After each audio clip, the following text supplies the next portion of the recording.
Hey everybody, this is Neil from Clutch, and you are watching the Motor City Blog.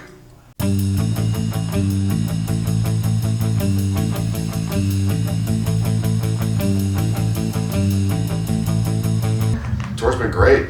We're got tonight, tomorrow night, and that's it. So we've been out for about 6 weeks. Yeah.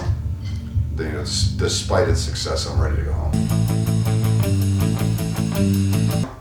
Well, I guess acoustically, smaller venues and theaters sound better. I mean, for being on stage, they're designed for that. Mm-hmm. Outdoors, sometimes it's a little tougher, but I like being outside. You know, it's a fresh breeze sometimes is more pleasant than a nightclub.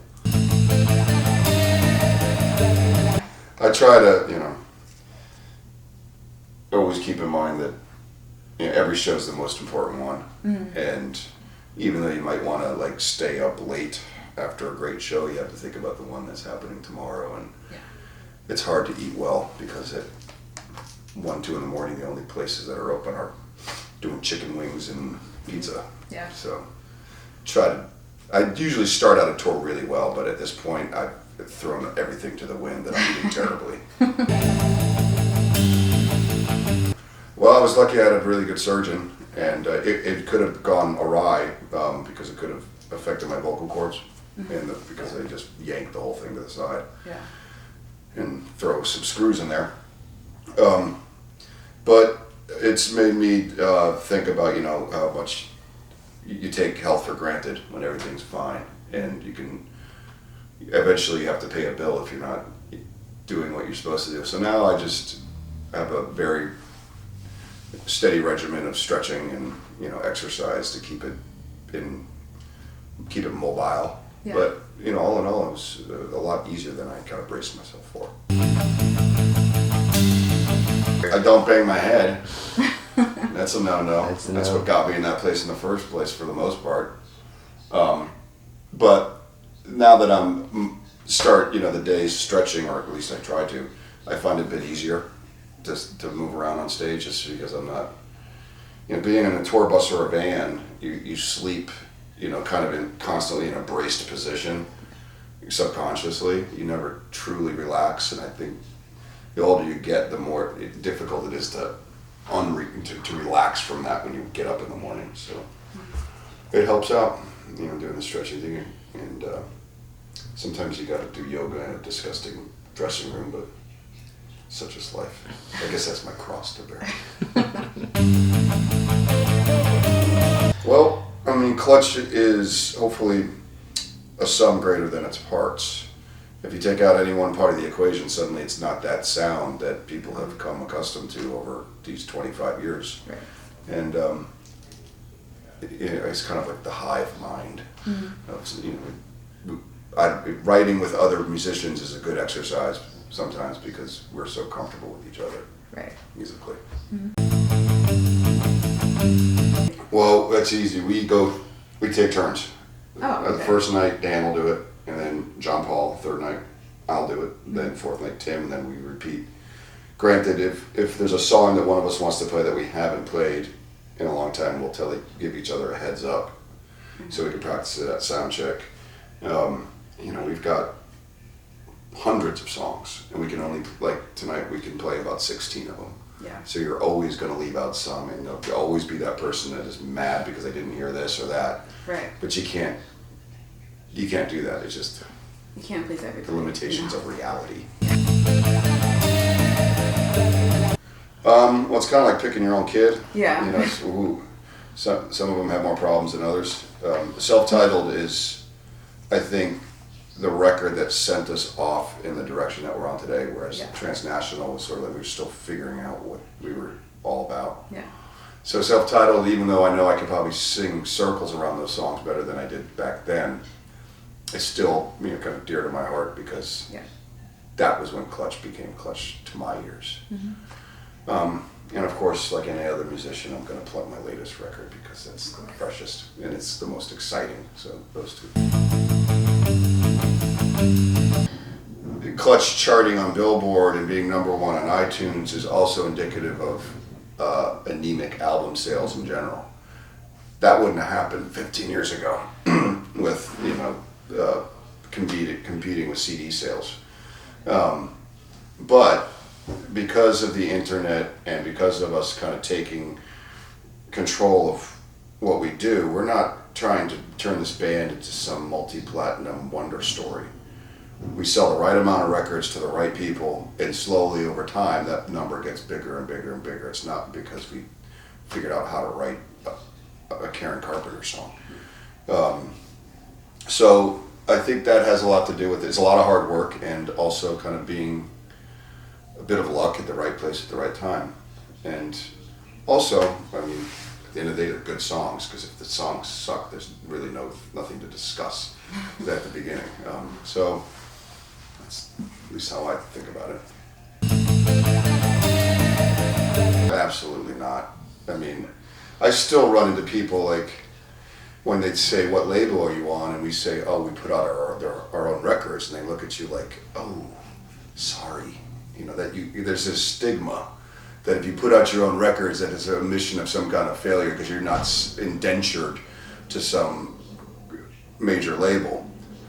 Why a band would sign a multi-album contract in this day and age is beyond me. Right. And it's also, it cuts out a lot of middlemen, and it makes the process easier, more economical, and if something goes wrong, we know who to blame. We have to go to ourselves and say, what can we fix? It's a bit schizophrenic. I mean, we used to argue with labels, now we have to kind of argue amongst ourselves, not literally, but make these decisions. How many do you want to press up? How big do you want the album package to be? Do you want to, when do you want to release it in conjunction with your tour? But I think altogether we have decent business sense. I'm a husband and a dad. You know, that takes up a lot. You know, I have a 5-year-old son, which is, you know, it's terrible going on tour because I miss a lot, but then when I'm at home, I'm there 24/7. You know, I don't have to come home in a pissy mood because I was stuck in traffic after my job that I hate. I get to wake up and hang out and do stuff. And, you know, there's that, and there's a tomato garden, and I cut the lawn and fix things around the house. It's very exotic. I'm lucky enough to say that my favorite pastime and hobby is my job. That's a rare thing to say, and I'm fortunate that I can say that I love writing music. It can be extremely frustrating, but I love it, and that's what I get. That's how I support my family, and that's pretty cool. You know, if I take a step back, I'm used to doing this every day, but then I realize, well, this is what I do, and it's pretty cool. I got a whole stack of notebooks. A lot of it's illegible. I usually find inspiration, you know, if I sit down in my basement to write a song or write lyrics, the only thing that really happens is I end up just drinking 6 beers and getting a headache. But when I'm stuck in traffic or taking a shower or mowing the lawn or, you know, pulling weeds in the tomato bed, that's when these ideas kind of fall out of the sky. I think the subconscious has a way of kind of working these things out. So thankfully, you know, an iPhone is sort of like a great notebook to have in your pocket at all times, either to record or to jot something down. On our very first tour, we played at the, I don't know, it was Detroit Community College or University of Detroit. It was a place called the Coffee Grounds, I think, in a student union. And it was one of the biggest shows. I mean, I couldn't tell you how many people were there. It was probably 50, but it was really successful. And a lot of that started because there was a guy, still a guy by the name of Dan Kay, who was a bartender in the shelter, who pushed us. He was always playing us at the bar. Then radio played us a bit, and you know, that was before the internet for the most part, as far as its impact on music. So Detroit just took off for us, and have very hazy memories of playing, you know, the St. Andrews Hall many times, and it's been good to us ever since. The album is getting mastered as we speak. Okay. We recorded it in Texas in February. Mm-hmm. Did some overdubs in Maryland. I did the vocals in Maryland. We did it with Machine, who did Earth Rocker and Blast Iron. Mm-hmm. It's a fast record. It might even be faster than Earth Rocker. And the title, Psychic Warfare, is a line from one of the tracks, the first track called X-Ray Visions. Okay. And that's what I can tell you about it. Okay. No, not at the moment. I mean, we've been solely focused on Psychic Warfare, and that's going to be, in the next year and a half, 2 years, is going to be about that. Right. And, but we never stopped making music, so it's a little hard to think about anything else other than Clutch at the moment. Yeah. We've taken off we're going to Europe for about 10 days. Okay. We're taking off most of the summer, which is nice. I don't think I've really had a summer at home in about 20 years. And we'll go to Europe again in November. Okay. And then we'll do a U.S. tour in conjunction with the release of the record and start that whole album cycle pretty much at the end of this year. Everybody hear me now.